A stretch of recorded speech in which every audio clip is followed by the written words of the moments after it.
Percentage कैसे निकालते हैं, इसके लिए मैंने ऑलरेडी 3 वीडियो अपलोड कर चुका हूँ मैं यूट्यूब पे। तो आज का ये टॉपिक बहुत ही शानदार रहने वाला है, क्योंकि इस टॉपिक में कमज़ोर से कमज़ोर जो स्टूडेंट है उसको भी अच्छी तरीके से क्लियर होगा यदि उसने वीडियो लास्ट तक देखा है। तो नमस्कार दोस्तों, मैं हूँ राधेश्याम सैनी। स्वागत है आपका अपने YouTube channel study with R S Saini में। तो आज का ये टॉपिक प्रॉफिट एंड लॉस, लाभ हानि से संबंधित रहेगा।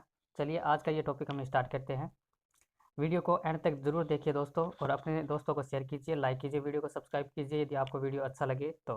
देखिए, क्रय मूल्य व विक्रय मूल्य का अनुपात 5:4 है, तो हानि प्रतिशत ज्ञात कीजिए। ये रेलवे डी ग्रुप में आई हुई क्वेश्चन है दोस्तों, क्योंकि काफ़ी सिंपल प्रश्न पूछे जाते हैं।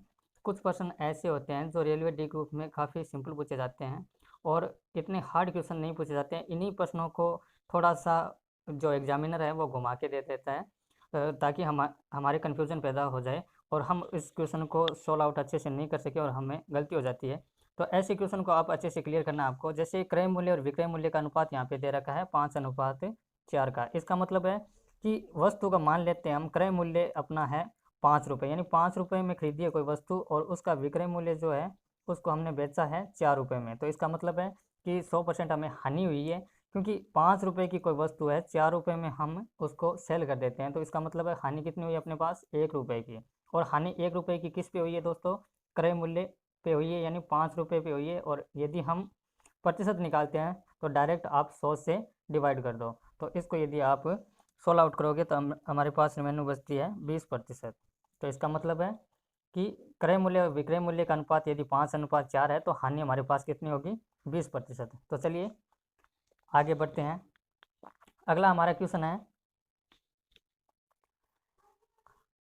किसी वस्तु का विक्रय मूल्य उसके क्रय मूल्य का 8/5 गुना है, तो लाभ प्रतिशत ज्ञात कीजिए।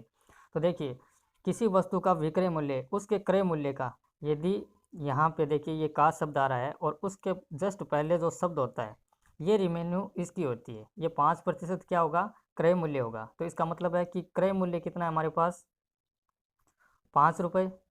और यदि बात करते हैं हम विक्रय मूल्य की, तो विक्रय मूल्य हमारे पास कितना होगा, 8 रुपये। विक्रय मूल्य 8 रुपये, ठीक है।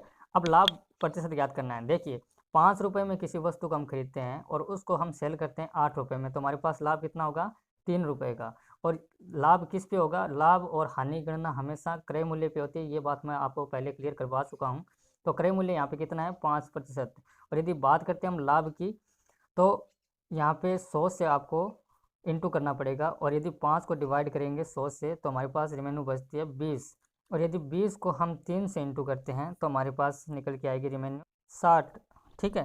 तो इसका मतलब ये हुआ कि 60% हमें लाभ होगा, ठीक है दोस्तों। चलिए, आई थिंक ये आपको अच्छे से क्लियर हुआ। नेक्स्ट क्वेश्चन देखते हैं। यदि एक दुकानदार 250 रुपये प्रति किलोग्राम की दर से काजू खरीदता है और 10 रुपये प्रति 50 ग्राम की दर से उसे बेच देता है, तो उसे क्या हुआ होगा। ये क्वेश्चन इंपॉर्टेंट है दोस्तों, क्योंकि आप यहाँ पे देख सकते हैं ये एसएससी सीजीएल में पूछा गया क्वेश्चन है। जो एग्ज़ाम लगा था अपना 21/6/2015 को एग्ज़ाम हुआ था, उसमें ये क्वेश्चन आया हुआ है। तो चलिए इसको सोल्व आउट करने की कोशिश करते हैं। देखिए, अब काजू का क्रय मूल्य ज्ञात करते हैं हम। काजू का क्रय मूल्य, तो कितने में खरीदा काजू, 250 रुपये प्रति किलोग्राम की दर से इसको खरीदा गया है। अब देखिए, काजू का विक्रय मूल्य क्या है, काजू का विक्रय मूल्य, बात करते हैं हम विक्रय मूल्य की, तो 10 रुपये में 10 रुपये प्रति 50 ग्राम के हिसाब से वो विक्रय करता है, ठीक है। अब हमें ये ज्ञात करना है कि इस सौदे में लाभ हुआ है या हानि हुई है। हम बात करते हैं दोस्तों, 10 रुपये में वह सेल करता है, तो इसका मतलब 1 किलोग्राम यदि हम ज्ञात करते हैं, 1 केजी का विक्रय मूल्य ज्ञात करना है हमें, 1 केजी का विक्रय मूल्य। तो 10 में से 50 का हम भाग लगाते हैं और इनटू करेंगे हम, 100 से नहीं करेंगे यहाँ पे, क्योंकि 1 किलो में 1000 ग्राम होता है, इसलिए 1000 से हम इनटू कर देंगे। जीरो से ये जीरो कैंसिल, और यदि 1000 में से हम 5 से को डिवाइड करते हैं तो 200 रुपये प्रति किलोग्राम निकल के आता है। इसका मतलब है कि 1 केजी का विक्रय मूल्य कितना हुआ, 200 रुपये। अब देखिए, 1 केजी वो खरीदता कितने में है, 250 रुपये में। वो दुकानदार 250 रुपये में 1 केजी काजू खरीदता है और उसको 200 रुपये प्रति केजी के हिसाब से बेच देता है। तो इसका मतलब है कि हानि हुई है, कितनी हानि हुई है, 50 रुपये की। और 50 रुपये की हानि किस पे हुई है, क्रय मूल्य पे। अपने पास क्रय मूल्य कितना है, 250 रुपये। और इंटू हम निकाल देते हैं 100 से, हम इंटू करते हैं क्योंकि हमें परसेंटेज निकालना है।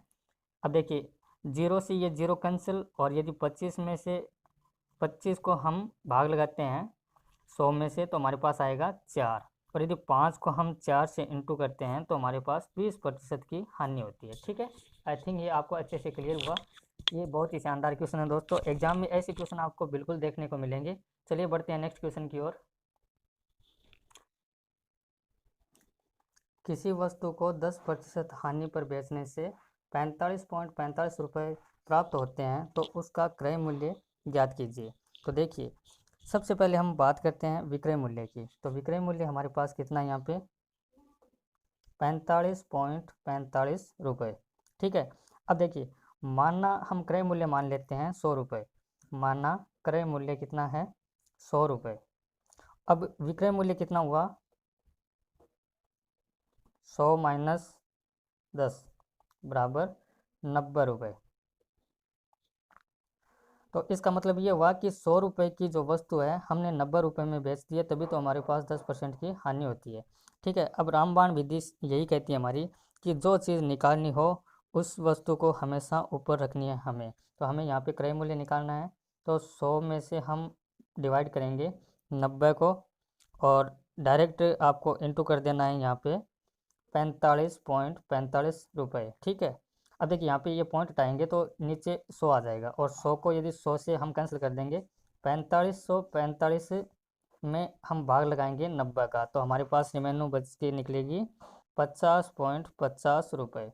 यानी इसका मतलब ये हुआ कि 50.50 रुपये की वस्तु हमने खरीदी, उस वस्तु को हमने 45.45 रुपये में बेच दी, तब हमारे पास 10% की हानि होती है। आई थिंक ये आपको अच्छे से क्लियर हुआ। चलिए बढ़ते हैं हम नेक्स्ट क्वेश्चन की ओर। किसी रेडियो को 25% हानि पर बेचने पे 510 रुपये प्राप्त होते हैं, तो बताओ 25% लाभ प्राप्त करने के लिए उसे कितने में बेचना होगा।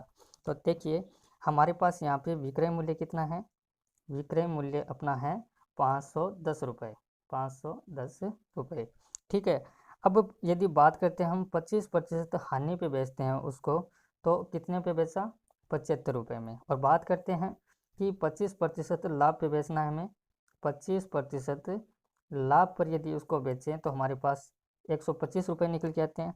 अब मैंने आपको पहले वाले जो अपना 7 नंबर क्वेश्चन है उसमें मैंने क्लियर करवाया था कि जिस वस्तु को हमें निकालनी है उस वस्तु को हमेशा ऊपर रखते हैं। यहाँ पे हमें लाभ निकालना है, तो यहाँ पे लाभ कितना है 125, यानी 125 बट्टे, और हानि कितनी होगी यहाँ पे 75। ठीक है, तो बट्टे में 75 और इंटू कर देंगे हम 510 से। तो यदि आप इसको सोल्व आउट करोगे तो देखिए 25 से हम ऊपर नीचे काट सकते हैं इसको, यानी इसको काटने पर यहाँ पे 3 आ जाएगा, और 25 का भाग 125 में देने पे यहाँ पे आ जाएगा 5।